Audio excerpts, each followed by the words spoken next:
Bismillahirrahmanirrahim. Assalamualaikum warahmatullahi wabarakatuh. Alhamdulillahi ala ihsanihi wa syukru lahu ala taufiqihi wa amtinanihi.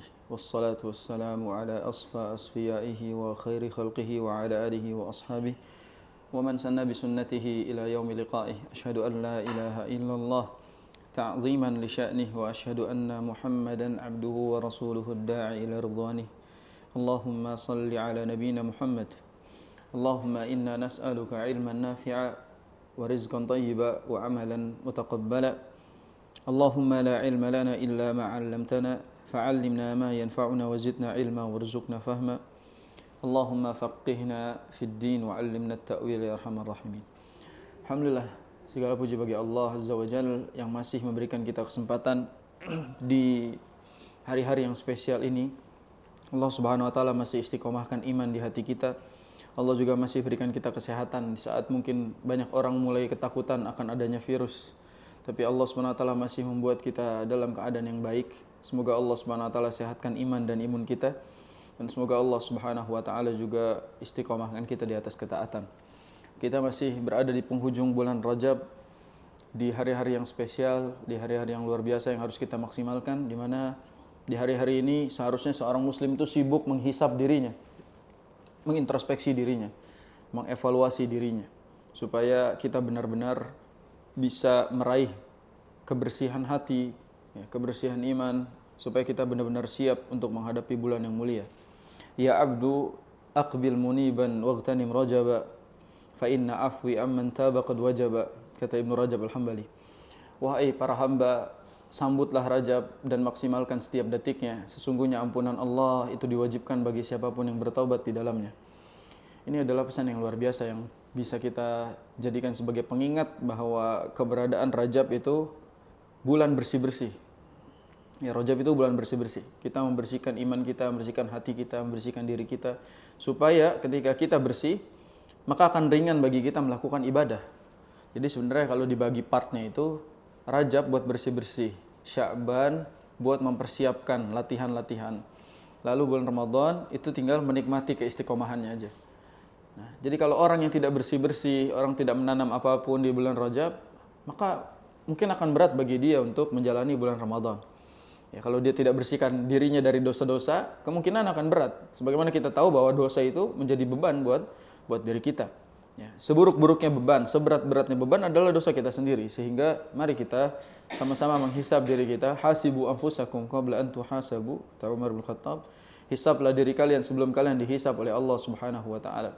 Yang menarik adalah perkataan Umar, innama yakhiful hisabu yaumal qiyamati ala man hasaba nafsahu fid dunya. Sesungguhnya akan ringan hisab orang-orang yang selalu menghisab dirinya di dunia. Dia akan ringat hisab kita nanti di hari kiamat ketika kita terbiasa menghisab diri kita di dunia. Perhitungkan selalu amalan kita, koreksi selalu, introspeksi selalu, maka itu akan membuat kita jauh lebih baik insyaAllah. InsyaAllah hari ini kita lanjutkan pembahasan kita Bawa'ith al-Khalas minadz-dzunub yang sudah menjelang akhir-akhir pembahasan, di mana kita sekarang sudah ada di qiyat yang ke-14. Sahih? Di qiyat yang ke-14, insyaAllah kita akan membahas qiyat 14 dan qiyat 15 yang masih berkaitan dengan kiat-kiat menjauhkan diri kita atau terlepas dari dosa-dosa. Di kiat yang ke-14 agak keluar sedikit dari pembahasan-pembahasan sebelumnya. Kalau sebelum-sebelumnya selalu berkaitan dengan memalingkan, mengalihkan hawa nafsu, memalingkan cinta, itu selalu seperti itu pembahasannya. Nah, sekarang agak menyimpang sedikit karena berbicara tentang tafakkur. Bagaimana kita mulai memikirkan apa yang Allah Subhanahu wa taala ciptakan dan berikan kepada kita. Kita baca kitabnya.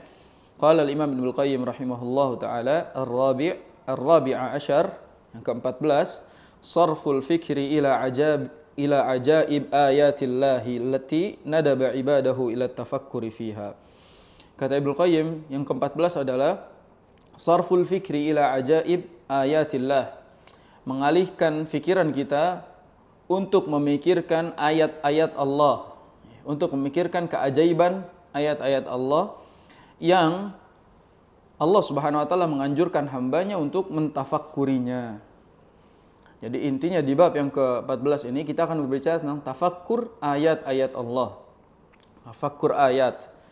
Dan di sini beliau menjelaskan wahiya ayatuhul matluwah, yaitu ayat-ayat yang dibaca. Al-matluwah maksudnya adalah Al-Qur'an, asy-syar'iyyah, atau kita sebut ayat-ayat apa? Qauliyah, syar'iyyah, matluwah. Itu ayat-ayat yang bisa dibaca, itu ayat-ayat Al-Qur'an. Wa ayatuhu al-makhluqah, dan ayat-ayat berupa makhluk. Jadi kita tahu bahwa ayat-ayat Allah itu ada dua. Yang pertama, ayat-ayat matluwah yang bisa dibaca, yang kedua ayat-ayat makhluqah, yaitu yang diciptakan. Ini pertanda bahwa Al-Qur'an itu bukan makhluk. Karena kalau Al-Quran itu makhluk, pasti masuk pada ayat-ayat makhluqah. Jadi Al-Quran itu bukan makhluk. Kita tahu bahwasanya Al-Quran itu kalamullah yang dibaca, bisa dibaca. Maka ayatullahi al-matluwah dengan ayatuhu al-makhluqah. Atau orang sering kenalnya apa? Ayat kauniyah dengan ayat qauliyah. Ada lagi nyebutnya ayat syar'iyyah dengan kauniyah. Jadi ayat yang berkaitan dengan ayat-ayat Al-Quran dengan ayat-ayat penciptaan. فإذا استولى ذلك على قلبه دفع عنه محاضرة الشيطان ومحادثته ووسواسه. Nah, di sini kata Ibnu Qayyim, kalau tafakkur ini sudah menguasai hati kita, kita sudah dikuasai untuk selalu mentafakuri ayat-ayat Allah Subhanahu wa taala, dafa'a anhu muhadaratasy syaitan. Maka itu akan mengangkat keinginan kita untuk menyambut ajakan syaitan, atau untuk membuat kita mengikuti was-was bisikan dari syaitan. Intinya kalau kita mulai tafakur ayat-ayat Allah, itu menjauhkan kita dari syaitan. Nah, itu yang bisa kita ingat. Wa ma a'zamu ghaban. Ini luar biasa kalimat ini. Betapa bodohnya. Man amkanahu an la yazal muhadir rahmani wa rasulihi was sahabah. Betapa bodohnya orang yang membiarkan bisikan syaitan dan memalingkan dirinya dari Al-Quran dan dari perkataan Rasul dan dari perkataan sahabat. Ini kalimatnya subhanallah. Ibnu Qayyim mengatakan apa? Betapa bodohnya, amat bodoh orang yang mendiamkan ajakan syaitan, yang membiarkan bisikan syaitan kepada dirinya dan memalingkan dirinya dari ayat-ayat Allah, memalingkan dirinya dari sabda Rasulullah dan memalingkan dirinya dari nasihat para sahabat. Faraghiba an dzalika ila muhadarati syaitani minal insi wal jins. Bahkan dia lebih memilih untuk mengikuti bisikan-bisikan atau ajakan-ajakan syaitan dari kalangan manusia dan jin. Nah, kita tahu bahwasanya syaitan itu minal jinnati wan nas, dari kalangan jin dan manusia. Pertanyaan ana, lebih banyak syaitan dari kalangan jin atau manusia? Lebih banyak kalangan syaitan dari jin atau dari manusia? Ya. Kalau soal banyak, mungkin banyakan dari manusia. Tapi kalau soal ampuh, ajakan syaitan dari kalangan jin itu luar biasa. Dan kita kadang sama ajakan syaitan dari manusia aja udah tergiur, apalagi syaitan dari kalangan jin. Nah, teman-teman kita ini yang kayak syaitan, Allah Subhanahu wa taala buat mereka ada di sekitaran kita itu untuk menguji kita. Nah, ini hati-hati juga, boleh jadi kita mengira teman kita kayak syaitan, tatonya kita syaitan bagi mereka. Dan bentar lagi Ramadan akan dibelenggu para syaitan, tapi dibelenggunya syaitan dari kalangan jin. Nah, syaitan dari kalangan manusia masih ramai di warteg-warteg siang hari gitu. Masih ramai mereka minum es teh di jalan tengah hari. Itu syaitan-syaitan yang tidak dibelenggu oleh Allah Subhanahu wa taala. Jadi kalau kita mengikuti ajakan syaitan dari kalangan jin ataupun manusia, betapa bodohnya, kata Ibnu Qayyim. Fala ghabana ba'da hadzal ghaban. Tidak ada bodoh dari kebodohan ini, kata beliau. Tidak ada lagi yang lebih bodoh dari perkara ini. Ghaban, antum tahu kalimat ghaban? Itu artinya kalau bahasa kita bodoh sekali. Jadi orang yang sangat bodoh. Kalimat ghaban itu di atas jahal. Jahal itu tidak mengetahui. Boleh jadi nanti dia tahu. Kalau ghaban itu udah tahu tapi dia pura-pura nggak tahu. Ya, itu kalimat yang bodoh sekali. Wallahul musta'an. Allah Subhanahu wa taala adalah tempat meminta pertolongan, kata beliau. Nah, di sini dijelaskan bahwa tafakkur itu ternyata bagian dari cara untuk menjauhkan kita dari dosa. Makanya kita ke-14 agar kita terhindar dari dosa banyak tafakkur. Tafakkur itu makna gampangnya itu mikir, merenung. Itu makna gampangnya. Makanya tafakkara ya tafakkaru. Tafakkur itu artinya berfikir, merenungi sesuatu disebut tafakkur. Nah, tafakkur yang diperintahkan bukan tafakkur tentang dunia, tapi tafakkur tentang ayat-ayat Allah Subhanahu wa taala. Mentafakuri ayat-ayat Allah Subhanahu wa taala. Makanya kata Syekh Abdul Razzaq, al-amru rabi' asyar, kiat yang ke-14 adalah at-tafakkuru fi ayatillahi azza wa jalla. Jadi kiat yang ke-14 adalah tafakkur ayat-ayat Allah. Ada berapa tadi ayat-ayat Allah? Ada 2 yang disebutkan, yaitu ayat-ayat qauliyah atau ayat-ayat matluwah yang bisa dibaca di Al-Qur'anul Karim. Total ada berapa ayat matluwah? Ada berapa jumlah ayat matluwah?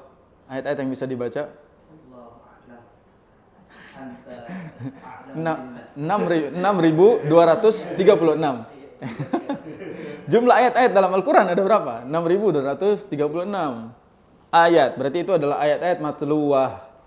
Itu ayat-ayat yang ada di Al-Quran. Sebagaimana orang menyebutkan 6.666. Ya, coba aja hitung ulang, coba hitung sendiri ayat. Nanti koreksi Al-Baqarah berapa ayat, Al-Imran berapa ayat, tambahin sampai An-Nas berapa ayat. Ya. Kurang lebih totalnya 6.236. Para ulama itu berbeda dari angka itu hanya karena pemisahan, ada yang menyebut ini, ada yang ayat ini dipisah, itu aja. Tapi nggak jauh dari angka itu, nggak sampai 6.666, nggak nyampe. Ya, paling antara sekitar 6.236. Ya, itulah sekitaran para ulama menyebutnya. Itu ayat-ayat matluwah. Nah, kalau ditanya berikutnya baru ayat-ayat makhluqah ada berapa banyak? Baru wallahu a'lam. Nah, wallahu a'lam. Antum tahu para masyayikh Al-Quran itu bilang kalau soal Al-Quran nggak ada kata kita ragu menjawabnya. Jadi kalau kita ditanya tentang Al-Quran, kita harus jawab dengan keyakinan. Nggak boleh kita jawab dengan ragu. Bahkan kalau misalnya kita katakan, ada berapa ayat dalam Al-Quran? 6.000-an takriban. Nah itu bermasalah itu. Karena kalau soal Al-Quran sudah pasti dan kita harus mengetahuinya. Kalau kita nggak mengetahuinya, diragukan keimanan kita. Jadi kita nggak boleh bilang takriban. Nggak ada takriban di dalam urusan ayat-ayat Al-Quran Al-Karim. Hawalai kada atau takriban kada lah, nggak ada, nggak masuk. Jadi harus tetap kalau soal Al-Quran. Berapa juz? 30 juz. Nggak ada 30 juz takriban. Nggak ada. Nggak ada kata mungkin. Kalau soal ayat-ayat Al-Quran itu harus jelas. Makanya seperti orang ditanya, Al-Quran itu sebenarnya makhluk atau bukan? Mungkin bukan makhluk. Nah itu nggak boleh. Mungkin bukan makhluk. Nggak boleh. Dia harus tegas. Itu kalamullah bukan makhluk. Itu yang jelas. Nah, jadi ayat-ayat kauniyah atau ayat semesta alam itu banyak. Gunung, laut, langit, bumi. Bahkan di dalam diri kita. Wa fi anfusikum afala tubsirun. Coba lihat diri kita. Tidakkah kita merenungi bagaimana Allah ciptakan diri kita ini? Yang dari nutfah tiba-tiba berubah jadi alaqah, jadi mudghah, lalu Allah tiupkan ruh, Allah kasih tulang, Allah kasih daging, Allah hidupkan seperti kita sekarang. Jadi dalam penciptaan kita saja kita bisa mentafakurinya. Itu namanya mentafakuri ayat-ayat makhluqah. Itu ayat-ayat kauniyah yang ada di sekitaran kita. Kadang orang tafakur alam itu buat jalan-jalan sekarang. Tafakur alam ke puncak. Jauh-jauh. Tafakur alam ke Bali ya subhanallah. Ada tur misalnya family gathering tafakur alam ke Pantai Kuta. Subhanallah. Itu dia benar mentafakuri makhluk Allah itu di situ. Masya Allah. Dia mentafakuri makhluk-makhluk Allah azza wajalla. Itu musibah. Jadi orang memaknai tafakur kadang-kadang hanya sebagai jalan-jalan. Karena mereka pikir dengan jalan-jalan sudah termasuk tafakur. Lah, bahkan kita diam di rumah pun bisa tafakur. Kita bisa mentafakuri ciptaan Allah azza wajalla dari diri kita. Kita mentafakuri ayat-ayat Allah azza wajalla. Baik, kata Syekh Abdul Razak apa? Idza sarafa al-muslimu fikrahu ila ajaib ayatillahi azza wa jalla subhanahu wa ta'ala sawa'un kana at-tafakkur bil ayatil matluwah wa hiya kalamuhu subhanahu wa ta'ala al-Qur'anul azim am kana at-tafakkur fi ayatihil makhluqah. Jadi kata Syekh Abdul Razak, kalaulah seorang hamba itu memalingkan fikirannya kepada ayat-ayat Allah yang menakjubkan. Ayat-ayat Allah yang menakjubkan baik itu berupa Al-Qur'an ataupun ayat-ayat makhluqah, maka kata beliau apa? Fa inna hadza at-tafakkur sayaftahu lil abdi abwaban minal khairi katsira. Jadi ini keutamaan tafakkur.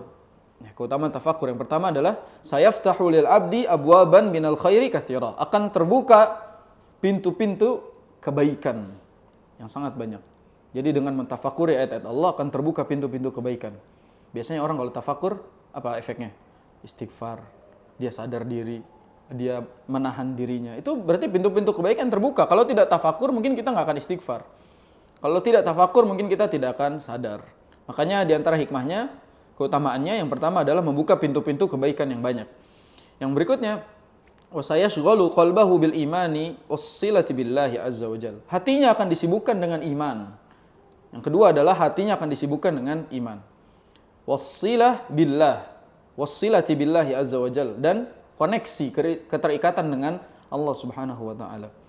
Mimma yub'iduhu wa yujannibuhu muwaqa'atal atham wal khawdha fil batil. Ya, jadi dia ada koneksi dengan Allah Subhanahu wa taala yang akan membuat dia jauh dan menjauhkan segala perkara yang berbau dosa dan terjebak di dalam kebatilan. Kama anna hadha at-ta'ammul yu'addu min abrazil asbab allati tatrudul wasawisa wasyukuk anin nafsi. Dan hikmahnya juga yang berikutnya, yang keberapa ini? Jadi hikmah yang pertama apa? Terbuka pintu-pintu kebaikan. Yang kedua, hatinya disibukkan dengan iman. Yang ketiga, ada koneksi. Hatinya terkoneksi dengan Allah Subhanahu wa taala. Yang keempat berarti. Yang keempat adalah tatrudul wasawis wasyukuk anin nafsi. Menghilangkan keraguan dan was-was syaitan di dalam dirinya. Jadi menghilangkan keraguan di dalam hatinya dan menghilangkan was-was syaitan di dalam hatinya. Jadi Allah Subhanahu wa taala itu dalam Al-Qur'an kalau berbicara soal tafakkur itu dengan beberapa lafaz. Di antaranya apa? Afala taqilun. Atau misalnya la'allakum ta'qilun atau la'allakum tatafakkarun. Atau bahkan dengan kalimat fanzur, lihatlah. Sering Allah Subhanahu wa taala misalnya sebutkan fanzur kaifa kana aqibatul mukadzibin. Itu lihatlah, maksudnya lihat adalah tafakkurilah. Karena di antara makna nadzara apa? Fakkara. Di antara makna nadzara adalah merenunginya. Sehingga di dalam Al-Qur'an banyak sekali lafaz-lafaz, apakah kalian tidak berakal, maksudnya berfikir? Apakah kalian tidak berfikir? Apakah kalian tidak mau memerhatikan? Itu definisi tafakkur semuanya. Jadi tafakkur itu selalu soal bagaimana kita melihat ulang apa yang Allah Subhanahu wa taala berikan sehingga kita merenunginya. Baik. Allah Subhanahu wa taala berfirman di sini, kama qala ta'ala, sebagaimana Allah Subhanahu wa taala berfirman di dalam surat Al-Imran di akhir-akhirnya ayat 190. Kata Allah, inna fi khalqis samawati wal ard wa ikhtilafil laili wan nahar la ayatin liulil albab. Sesungguhnya pada penciptaan langit, pada penciptaan bumi, dan pada pergantian malam dan siang, la ayat, terdapat ayat-ayat kekuasaan Allah Subhanahu wa taala bagi orang-orang yang albab. Albab itu otak, berakal. Jadi bagi orang-orang yang berakal. Jadi yang bisa mentafakuri ayat-ayat Allah hanya orang-orang yang punya akal. Tidak semua orang punya otak itu punya akal. Tidak semua orang punya otak itu punya akal. Jadi orang yang berakal itu berarti di atasnya. Dia menggunakan fungsi otaknya dengan baik. Berarti hanya orang-orang yang berakal. Siapa mereka? Siapa ulul albab? Alladzina yadhkurunallaha qiyaman wa qu'udan wa ala junubihim. Mereka lah orang-orang yang selalu mengingat Allah dalam keadaan berdiri, dalam keadaan duduk, dan dalam keadaan berbaring. Wa yatafakkaruna, dan mereka memikirkan, merenungi, bertafakkur fi khalqis samawati wal ard. Mereka mentafakuri penciptaan Allah, ya, dalam penciptaan langit dan penciptaan bumi, seraya mengatakan Rabbana ma khalaqta hadza batila. Ya Tuhan kami, wahai Allah Subhanahu wa taala Tuhan kami, sungguh Engkau tidak menciptakan semua ini untuk kesia-siaan. Ya, ini berarti ungkapan yang luar biasa. Rabbana ma khalaqta hadza batila. Subhanaka faqina azabannar. Maha suci Engkau, lindungilah kami, jagalah kami dari api neraka. Jadi di sini keutamaan tafakkur disebutkan di ayat ini bahwa mereka selalu mengingat Allah dalam keadaan berdiri, duduk dan berbaring. Wa ala junubihim itu berbaring dengan bahu kita. Ayat ini sering disalahartikan. Banyak orang bilang bahwa berzikir itu boleh dalam keadaan apa aja. Ya. Jadi antum boleh misalnya lagi ini berzikir sambil berbaring, berzikir sambil berdiri. Sampai ada orang itu dia zikirnya dalam keadaan berbaring, semuanya setiap hari berbaring gitu. Padahal sebenarnya fungsinya kalau tidak bisa berdiri maka duduk, opsional gitu.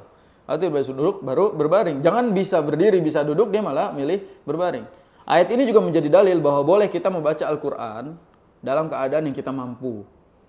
Jadi kalau misalnya tidak bisa berdiri maka bacanya duduk. Kalau misalnya tidak bisa duduk maka berbaring.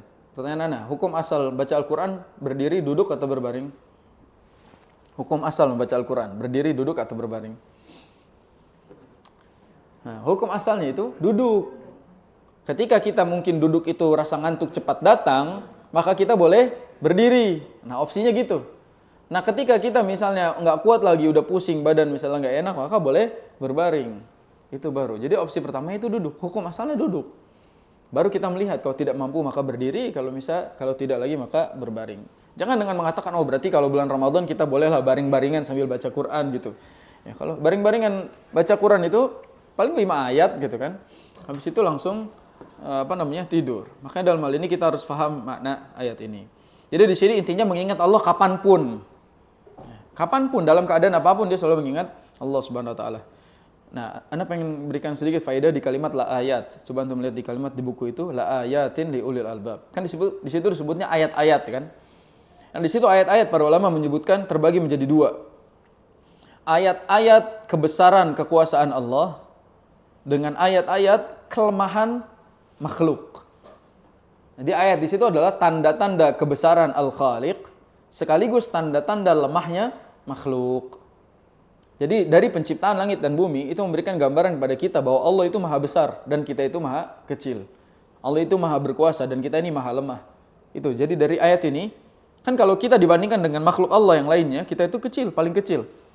Sehingga kalau kita mentadaburi makhluk yang besar, ya kita mentafakuri makhluk Allah yang lebih besar, kita akan merasa kecil. Dan ketika kita merasa kecil, maka kita nggak berani macam-macam. Itu maksudnya.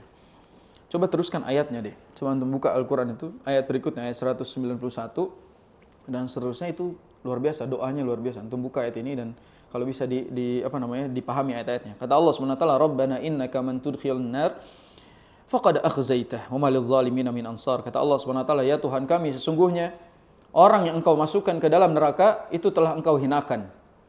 Jadi bentuk kehinaan yang engkau berikan adalah memasukkan kami ke dalam neraka, ya Allah.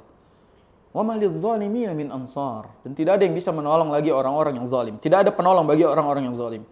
Rabbana innana sami'na munadiyan yunadi lil iman. Ya Allah, sungguh kami itu telah mendengar panggilan para penyeru mengajak kepada keimanan. Fa'amanna, lalu kita beriman. Itu statement menguatkan. Ya Allah, kami sudah beriman, ya Allah. Rabbana faghfir lana dzunubana wa kaffir 'anna sayyi'atina wa tawaffana ma'al abrar. Ya Allah, ampunilah dosa-dosa kami, hapuskan kesalahan kami dan wafatkan kami dalam keadaan yang baik. Ini doa yang luar biasa yang Allah Subhanahu wa taala gambarkan di ayat surat Al-Imran ini. Jadi kalau kita tafakuri ayat-ayat ini, kita baru sadar bahwasanya selama ini kita ini amat-amat lalai kepada Allah Subhanahu wa taala dan jauh sekali dari ridha Allah Subhanahu wa taala. Baik. Berikutnya qala Abu Sulaiman Ad-Darani, beliau mengatakan apa? Inni la akhruju min manzili fama yaqa'u basari ala syai'in illa ra'aitu lillahi alayya fihi ni'mah aw li fihi ibrah.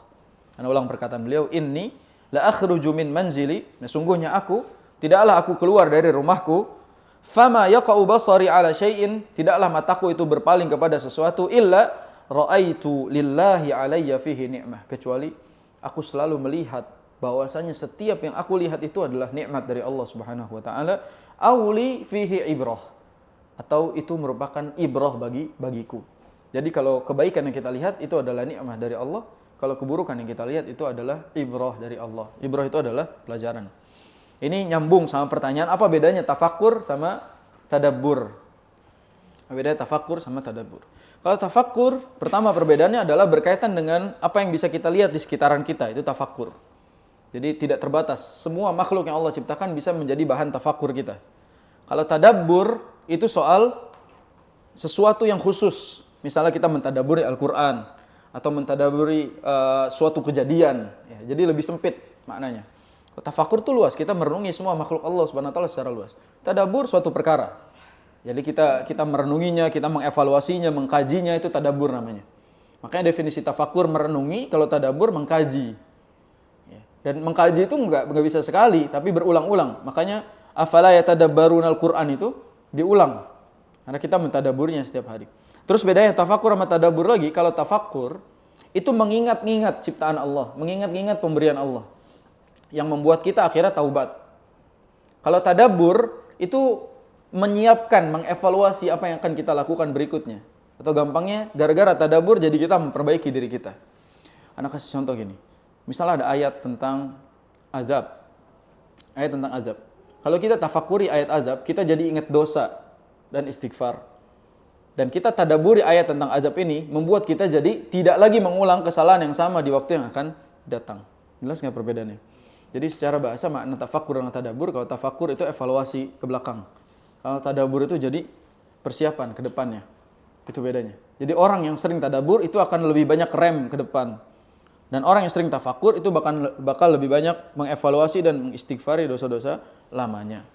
Itulah kira-kira tafakkur antara kiat yang ke-14 adalah mentafakuri ayat-ayat Allah, baik yang di Al-Quranul Karim ataupun ayat-ayat Allah yang ada di sekitar kita. Kadang-kala kita bilang bahwa mejeng itu tafakkur, touring itu tafakkur. Tidak semua touring tafakkur. Ya, tidak semua orang yang touring itu tafakkur. Pakai dalil lagi.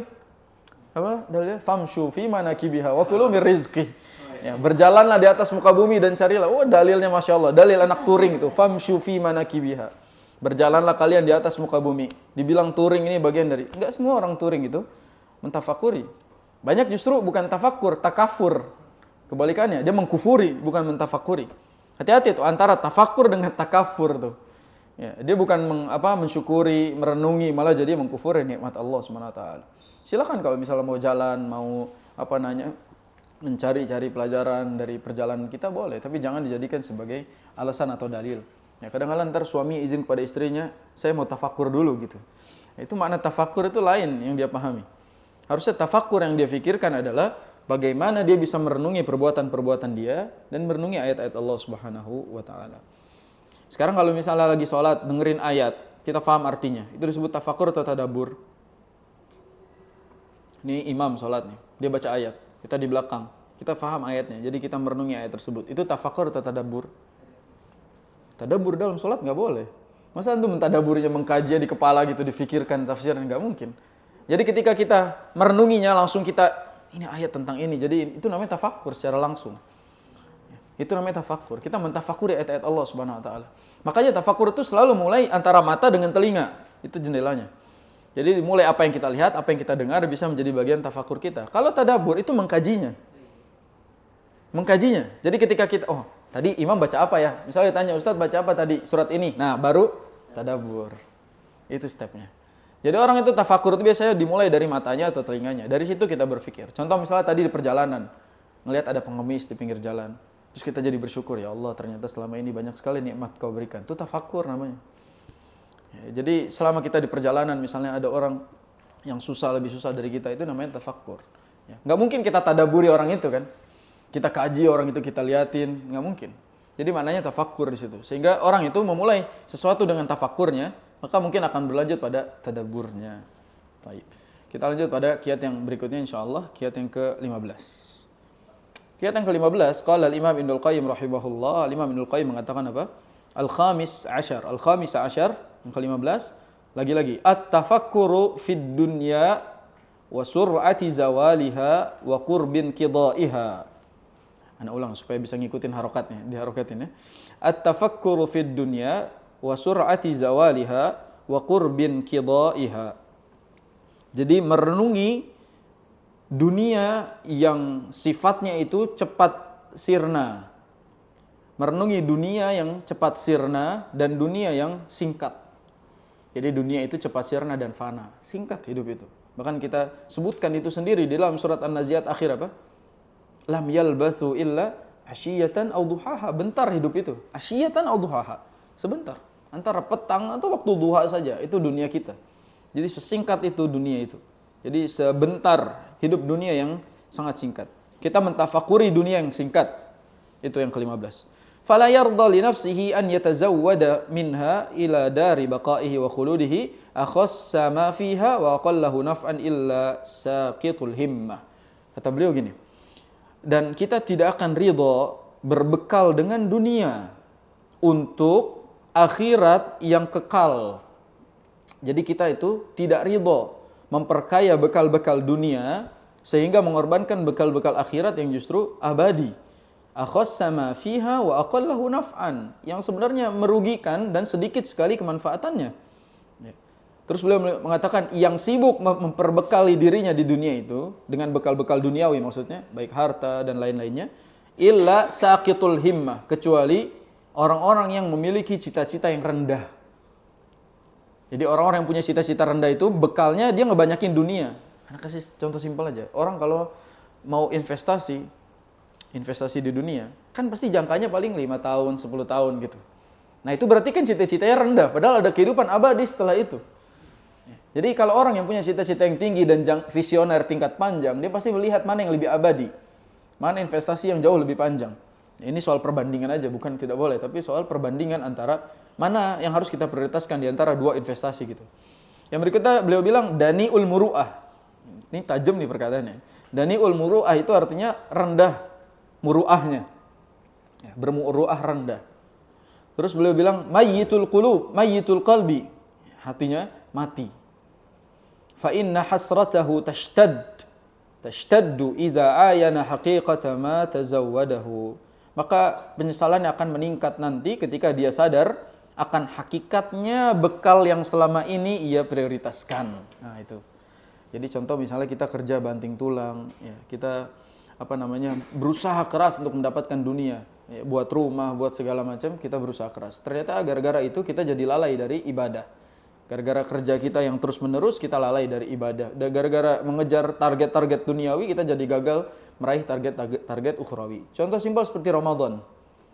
Banyak orang di Ramadan itu, gara-gara dia targetnya adalah supaya dapat THR, atau targetnya supaya bonus lebarannya cair, maka dia berusaha semaksimal mungkin di kerjaannya, dan luput dari keutamaan Ramadannya. Nah, ini berarti dia sakitul himmah, cita-citanya rendah. Dani'ul muru'ah, mayyitul qalbi, ya, disebutin tuh 3 gelar, subhanallah. Yang pertama cita-cita rendah, kedua muru'ahnya rendah, ketiga itu mati hatinya. Karena dia akan nyesal nanti ketika Ramadannya pergi, simpel aja, Ramadannya pergi, dia nggak dapat apa-apa gitu. Mungkin dia dapat THR, tapi dia tidak mendapatkan pahala, diampuni dosanya. Ini yang disebut sama Nabi, raghima anfu rajulin, celaka seseorang, man adraka Ramadan, yang barang siapa yang bertemu dengan Ramadan, namun justru dia keluar, dosanya belum diampuni oleh Allah Subhanahu wa taala. Nah, ini yang disebut tadi, fa inna hasratahu tashtad. Jadi penyesalannya akan meningkat kalau dia sadar apa yang dia perjuangkan itu ternyata sia-sia. Wa tabayyana lahu adamu naf'ihi lahu. Ketika sudah jelas nanti bahwa tidak bermanfaat apa yang kita usahakan selama ini gitu. Fa kaifa idza kana taraka tazawwuda ma yanfa'uhu ila zadin yu'adzabu bih. Bagaimana mungkin kita meninggalkan perbekalan untuk sesuatu yang kita perjuangkan yang nantinya malah mendatangkan azab buat kita. Jadi kalau misalnya kita nyiapin bekal akhirat, apa sebaik-baik bekal akhirat apa? Wa tazawwadu fa inna khairaz zadi taqwa. Berbekalah kalian, sebaik-baik bekal adalah takwa. Nah, dia mengorbankan ketakwaannya untuk perbekalan duniawi misalnya, maka dia akan menyesal. Bagaimana mungkin ada orang yang mengedepankan ini daripada ini gitu. Dia memprioritaskan sesuatu yang nanti bisa mengazabnya. Kita bisa diazab karena harta kita bisa diazab gara-gara jabatan kita dan seterusnya. Wa yanaluhu bisababi ghayatul alami, dan dia bisa mendapatkan ghayatul alam, puncak rasa sakit, nauzubillah. Bal idza tazawwada ma yanfa'uhu wa taraka ma huwa anfa'u minhu kana hasratan alaihi. Bahkan kalau misalnya kita sedang memperjuangkan satu bekal yang bermanfaat, namun mengorbankan bekal yang lebih manfaat, itu juga penyesalan buat kita. Jadi kita ngejar yang satu, padahal yang satu lebih manfaat, itu juga udah penyesalan. Apalagi mengejar sesuatu yang tidak ada manfaatnya. Di sini tuh sebenarnya bukan nggak boleh mengejar perbekalan duniawi. Dan definisi perbekalan duniawi di sini bukan nggak boleh mencari pahala. Tapi di sini orang-orang yang disibukkan dengan dunianya, sehingga dia kehilangan kesempatan untuk mendapatkan kebahagiaan akhiratnya. Karena sering menggambarkan tentang, kadang-kala memang kita sebagai kepala keluarga itu, sibuk misalnya, mencari nafkah untuk anak istri. Dan gara-gara sibuk itu, kualitas ibadah kita menurun. Susah tilawahnya, sholat jadi telat, misalnya, sedekah jadi nggak punya space, karena uangnya habis buat ngurusin anak istri misalnya. Nah itu ya, maksudnya jadi bagaimana kita perbekalan ini habis hanya gara-gara urusan duniawi, padahal kita punya urusan yang lebih tinggi dari itu. Contoh misalnya suami jadi susah sedekah gara-gara uang semua dipegang istri. Ini yang relate, beristighfar lah gitu. Jadi semua uang ditaruh di istrinya, dia tidak bisa sedekah gara-gara uangnya semua ada di istrinya. Sedekahnya kan harus minta ke istri, istrinya perhitungan. Janganlah kebutuhan kita banyak, nggak gini. Dia gagal, dia nggak punya sedekah, padahal pahala sedekah itu buat dia nanti. Atau dia gara-gara misalnya semua uangnya dikasih buat keluarganya, dia jadi nggak punya space buat menafkahi ibunya. Padahal itu surganya. Padahal itu bekal terbaiknya. Nah gara-gara seperti ini, ya gara-gara untuk hal yang bermanfaat, padahal ada yang lebih bermanfaat gitu maksudnya. Nah kita harus melihat bagaimana skala prioritasnya. Saya banyak sering melihat kadang-kadang suami-suami itu mau Jumatan minta ke istrinya buat kenceleng. Ya, minta ke istrinya, saya mau naruh uang buat celengan di masjid misalnya. Sampai segitunya, sampai soal amal aja diketahui gitu. Kenapa kita nggak punya amalan-amalan rahasia yang tidak perlu istri kita tahu? Ya, amalan-amalan sedekah yang kita itu persiapkan itu untuk surga kita gitu. Itu yang kita tidak miliki di zaman sekarang. Makanya yang seperti ini juga harus menjadi bahan tafakur kita bahwa dunia ini singkat. Jangan terlalu mengejar tentang dunia. Waktu itu saya pernah gambarkan tentang cicilan rumah misalnya. Tentang cicilan rumah. Laki-laki yang mencicil rumahnya untuk anak istrinya, dibanting tulang, capek segala macam. Begitu dia meninggal, yang menikmati rumahnya siapa? Istri dan anaknya. Dianya nikmatin nggak? Nggak sempat, mati. Dunia ini cepat. Dia gara-gara mempersiapkan tempat tinggal di dunia, dia lupa mempersiapkan tempat tinggal di akhirat. Itu maksudnya. Penyesalannya baru kerasa ketika ini orang mati gitu loh. Fa in hasratahu itu tashdad. Akan bertambah penyesalan dia ketika tahu ternyata selama ini kita berjuang untuk sesuatu yang nihil. Untuk sesuatu yang enggak berarti buat kita. Taib. Jadi kiat yang ke-15 adalah cepat hancur dan sirnanya dunia. Dunia ini singkat dan dunia ini paling lama berapa tahun sih? Orang berdoa panjang umur pengennya berapa tahun sih sebenarnya? Ditanya, tolong doakan saya panjang umur. Saya doain mudah-mudahan sampai 300 tahun. Mau? Ada orang mau didoain sampai 300 tahun. Tapi selama ini minta didoa panjangin umurnya. Tolong doakan saya panjang umur. Ya udah saya minta 500 tahun, mau nggak? Nggak mau, paling orang 80 tahun udah ngerepotin orang lain. Apalagi 100 tahun, 200 tahun. Ya zaman sekarang 80 tahun udah ngerepotin orang lain. Beda dengan Nabi Nuh misalnya yang umurnya 950 tahunan ke atas sampai 1000. Itu beda fase. Kita sekarang di usia 60, 65 itu udah batas umur rata-rata. Maka Nabi SAW mengatakan mabaina sittin wa sab'in, antara 60 sampai 70 aja. Kalau lebih bonus. Dan bonus kan banyak yang berkurang dari fase kehidupannya. Bahkan bakal lebih banyak menyusahkan orang lain gitu. Maka dalam hal ini kalau misalnya kita bertanya sampai kapan kita hidup? Sampai Allah SWT mencabut nyawa kita. Kalau besok ya besok. Makanya hari kiamat di dalam Al-Qur'an itu disebutkan dengan kata ghad, besok.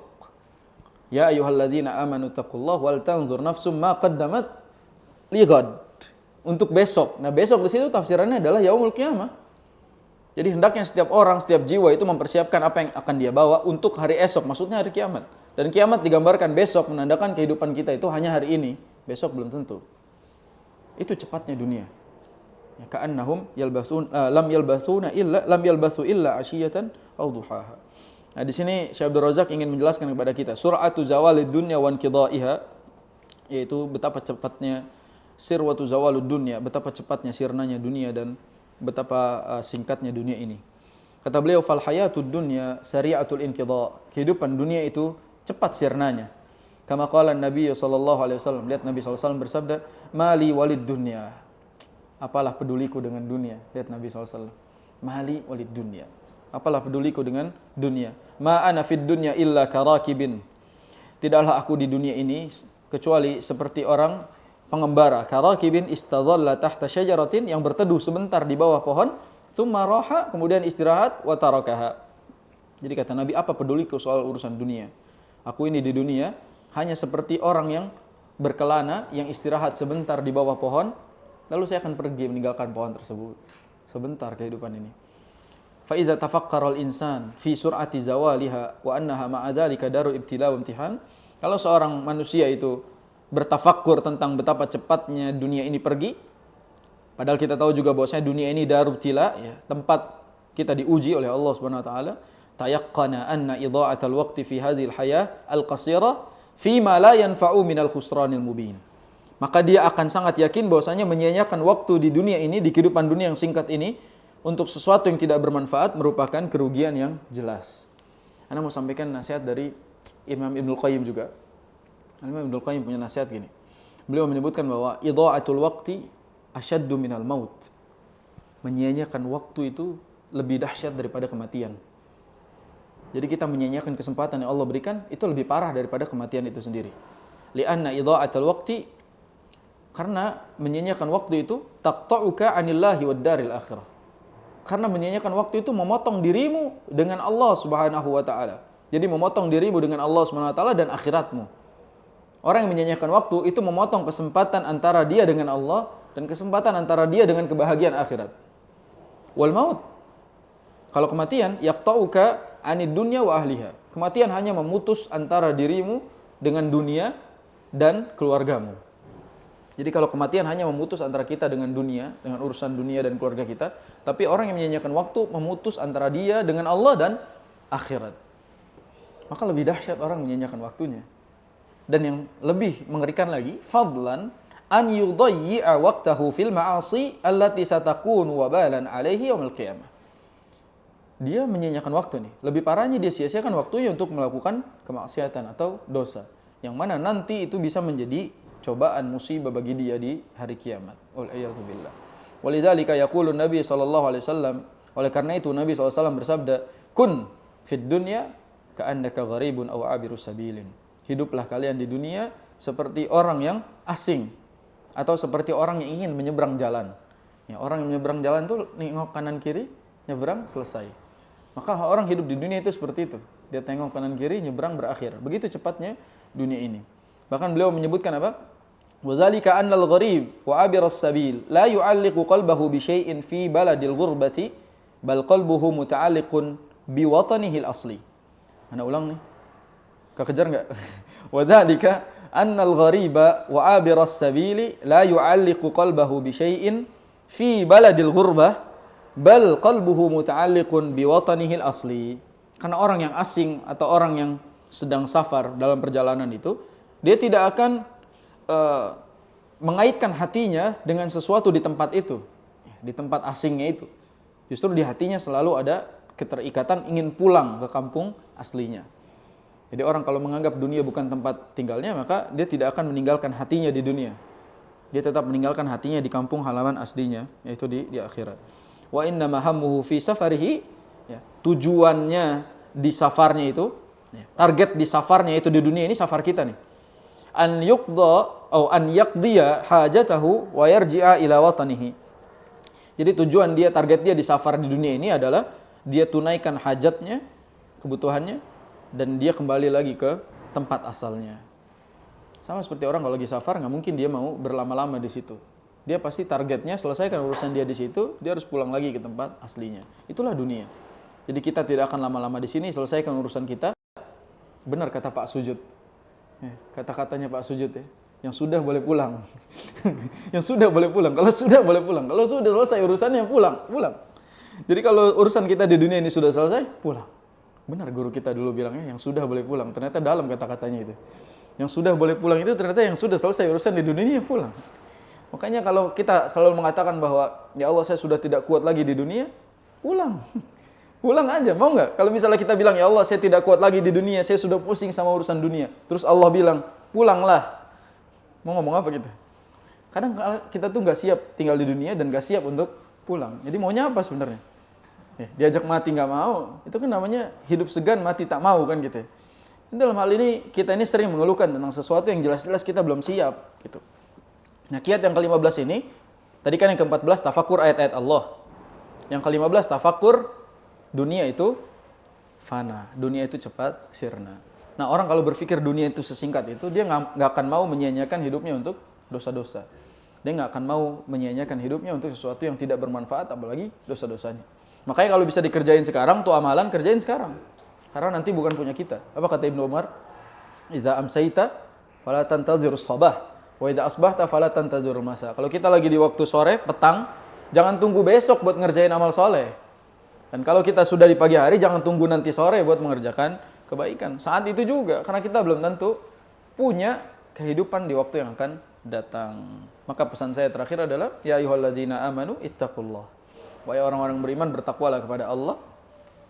Lalu juga ittaqullaha wal tanzur nafsun ma qaddamat liqad wattaqullaha innallaha khabirum bima ta'malun. Bertakwalah kepada Allah dan persiapkan apa yang akan kita bawa menghadap Allah Subhanahu wa taala. Perbekalan kita dicek ulang. Dua aja sih sebenarnya. Perbanyak bekal, kurangi beban. Ya, tambahin bekalnya, kurangin bebannya. Bekal itu takwa, kurangin dosanya. Itu pesan yang singkat, namun itu bisa menjadi PR buat kita semua. Kalau semua ini sudah selesai, yang sudah boleh pulang. Pulang saja kepada Allah Subhanahu wa taala. Hadza wa sallallahu ala nabiyina Muhammad. Subhanakallahumma bihamdika asyhadu an la ilaha illa anta astaghfiruka wa atubu ilaik. Assalamualaikum warahmatullahi wabarakatuh.